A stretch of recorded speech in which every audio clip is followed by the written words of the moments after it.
Hello, this is Hans the Dutch guy with Much Dutch, and this time we will see how to pronounce in a regular Dutch accent Matahari, the Dutch exotic dancer convicted of being a spy for Germany during the First World War.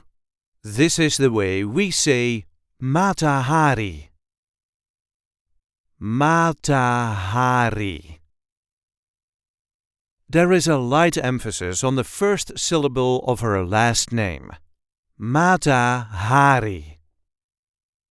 Ma-ta-ha-ri.